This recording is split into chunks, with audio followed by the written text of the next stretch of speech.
Saint মার্টিনে এখন আমার প্রথম সকাল, মাত্র উঠলাম এবং বিচ থেকে বের হলাম। মানে পিছনে আমার এই যে রিসোর্ট, আসলে আমার বন্ধুরা সবাই এখনো ঘুমাচ্ছে, আমি প্রথমে উঠছি। আর এই তো সেন্ট মার্টিনের সকাল।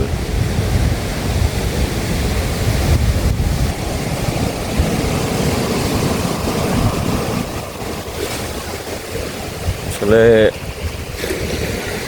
এখন জোয়ার,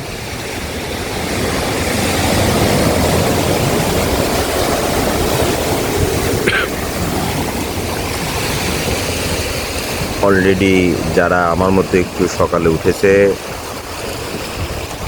তারা বাইরে বেরিয়ে গেছে।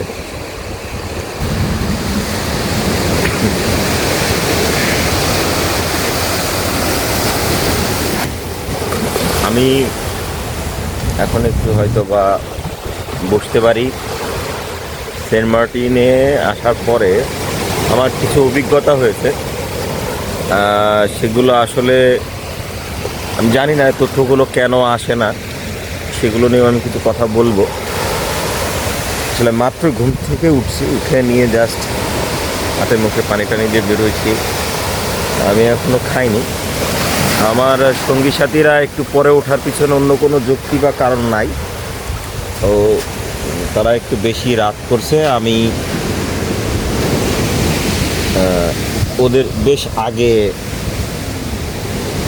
মানে করে ফেলছিলাম,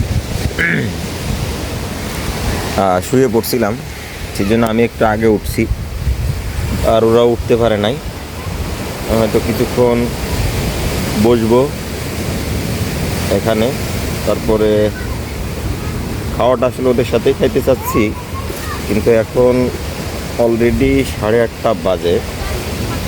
ওরা কখন উঠবে সেটা বুঝছি না, কখন ঘুমিয়েছে সেটাও জানি না। তো আমি কিছুক্ষণ এখন আমাদের এখানে বসবো, বসে সমুদ্রটা আসলে দেখব। ওই যে পিছনেই আমার রুম, আমার রুম থেকেও আসলে একটা ভালোভাবেই এটা উপস্থাপনা করা যেত, কিন্তু সুযোগ হয়নি, কারণ ওরা ঘুমাচ্ছে, আমি ওদের ঘুমের ডিস্টার্ব করতে পারিনি। লোকাল বয়রা চলে এসছে। দেখাই আসলে সমুদ্রটা কত চমৎকার। আমি ভাবি প্রকৃতি মানুষকে কিভাবে মোহনীয় করে। আরও চমৎকার বিষয় কি যে ঠিক এখানেই আপনারা যদি দেখেন যে এই পানিটা কিন্তু আসলে এখানে থাকবে না। এই জোয়ার ভাটার এই বিষয়টা একটু সত্যিই আমাকে অবাক করে।